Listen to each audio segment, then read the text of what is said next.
know it all. I don't need any help. Everything goes well as long as I just take care of it and do it as I want to. I don't even need a Bhagavad Gita. Who needs that? What was it? Some guy with a flute who was playing. I have to listen to him. I mean, this is a mode of ignorance. So otherwise, a person can be in the mode of passion, in which case he's always thinking who he can be better than, and he's got a new car, so his neighbor got a new one, a more expensive one, so how much did you pay? And when he goes out and buys a new one to do better than the neighbor. And then how much did you pay? Well, I paid $30,000 for this one. Oh, good.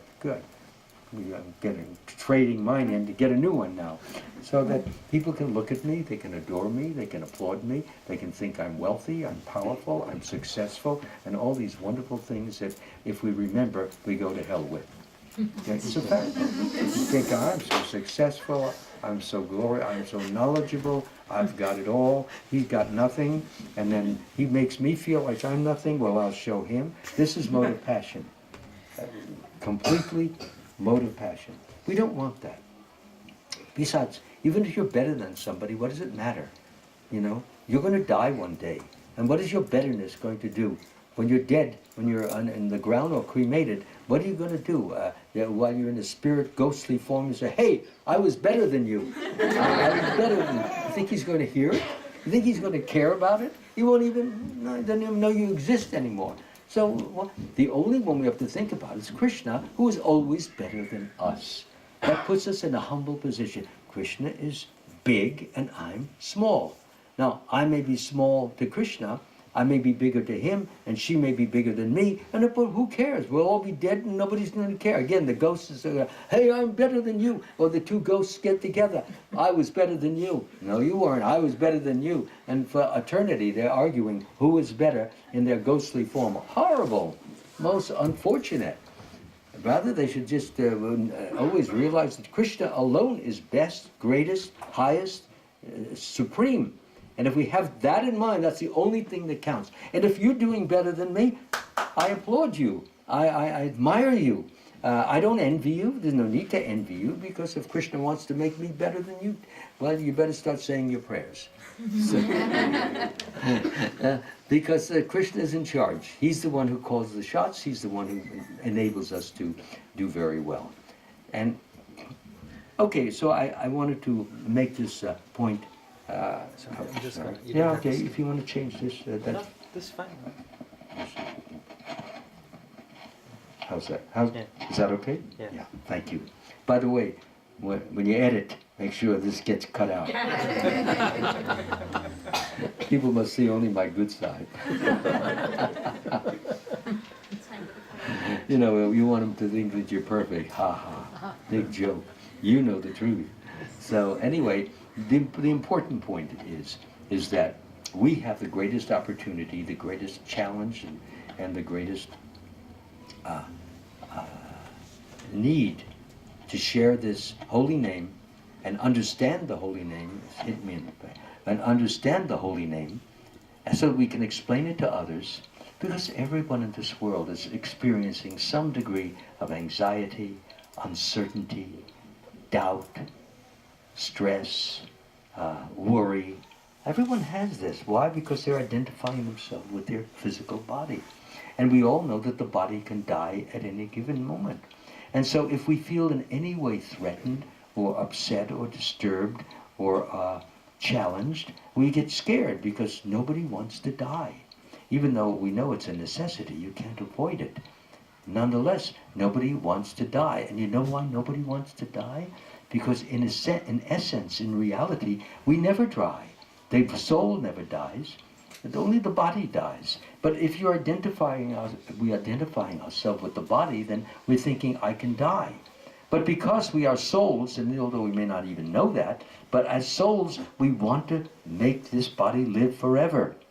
And that's because we are forever. Unfortunately, we have transferred the foreverness from the soul to the body. And that's foolish, because the body can never live forever. But we still want it. I mean, you get sick, so you go to the doctor so that the body will stay okay. If you get injured, then you fix the body. The body is always under some type of difficulty or trouble or trial. So the important point is to know always that I am not my body, I am the spirit soul, and as a spirit soul, as we read in the Bhagavad Gita, for the soul there is neither birth nor death at any time. It has not come into being. It does not come into being, and it will not come into being. It is unborn, eternal, ever existing and primeval. It is not slain when the body is slain. That which pervades the entire body you should know to be indestructible. No one is able to slay the indestructible soul. So therefore, Krishna is coming from Krishna. He was telling Arjuna, his his friend and his cousin, and now his disciple on the battlefield, and he said, you don't have to worry about anything. You're never going to die. If your body dies, and then you go to a higher planet. And if it doesn't die and your enemy dies, then what's the problem? You'll win the glory of having been a triumphant warrior. So you have nothing to worry about. You never die. Never was there a time when I did not exist, nor you, nor all these kings, nor in the future shall any of us cease to be. So where will we be? In some other body, doing the same thing, or we'll be in a spiritual body, which is where we all should be wanting, desiring, yearning for, craving for, because that's where we originally came from. And that's where we experienced our position as an eternal servant of Krishna.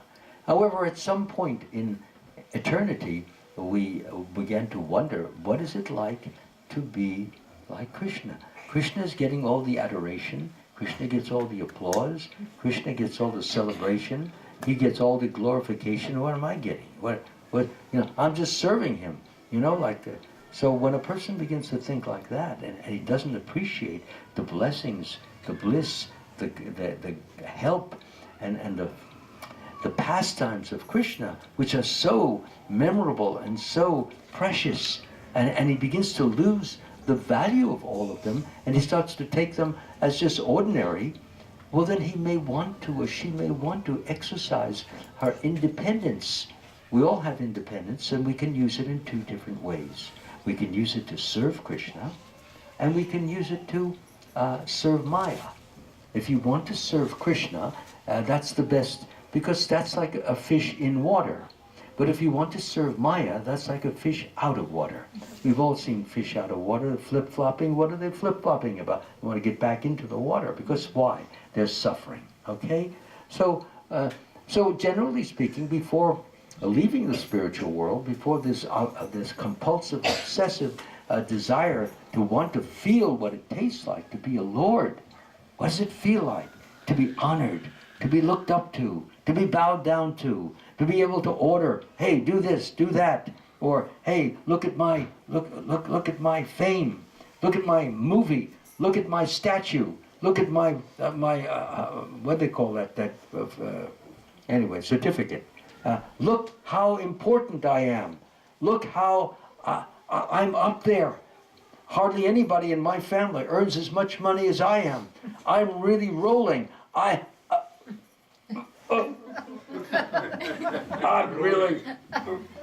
rolling. I'm out. In fact, I'm out. Yeah, that's what happens when a person begins to think that these things are important. And he thinks, as this goes on, he thinks that that's going to be an eternal acquirement, an eternal accomplishment. Because the ego is identifying with the body, and using the body to build that ego. Building the ego means, as I explained in a previous class, it's like taking a balloon, and you blow it up and it's a little. And you blow a little more, it gets bigger. And you keep getting it bigger. Every time you get a praise, see, I knew I was great. Every time you get applause, see, they're confirming my love of myself. So all this egotism keeps the balloon getting bigger and bigger and bigger. And you think you're making progress because I had 1 million, now I've got 2 million this year. Just see my opulence, you see. God knows I'm great. If God is in charge, well, he knows because I'm better and I deserve it. So he's thinking this mad, insane way. The result is this, is that as such a person begins to think, very highly of himself, and the result is that he becomes very miserable. There are three kinds of miseries. Come on, let's have a little audience participation. The first kind, raise your hand, don't blurt it out. What is the first kind of misery? Three kinds of miseries. Yes, go ahead, Max. Yeah, let's give a little definition there. In the English, if you can. Misery is caused by the body. Yeah, by the body, right. And can you give a few little examples so everybody will understand it completely? Health disease. What is that? Disease. Disease, yes, disease. Another one? That's okay if you don't know, but if you, like injury, you're injured, or you take a fall, or you break out with a disease, or you walk into the nature, the woods, to have a very gratifying day of just pure, wonderful nature, and you walk through this big patch of poison ivy, and said, oh, you come home, oh, I just had the most wonderful, wonderful trek through the woods. I'll never forget it. Yeah, I'll never forget it.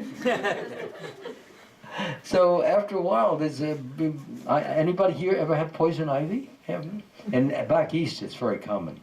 Nobody has got any kinds of ragweed or poison oak or any of those kind of things? Nobody got the itch? Oh, you got it. Okay, well then you know what I'm talking about. The thing about it is as you begin to scratch, it breaks out into little pustules, you see, and they run some fluid.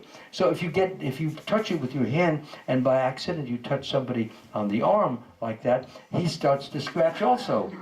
So it becomes like a scratching epidemic. Everybody's walking around like this, so forth. And you have to get this calamine lotion to try to dry it up. My point is this, just as or measles or mumps, just as these are contagious, and one can get them by having close contact with another person, in the same way, and this is so important, enthusiasm is just as contagious. And when you express your enthusiasm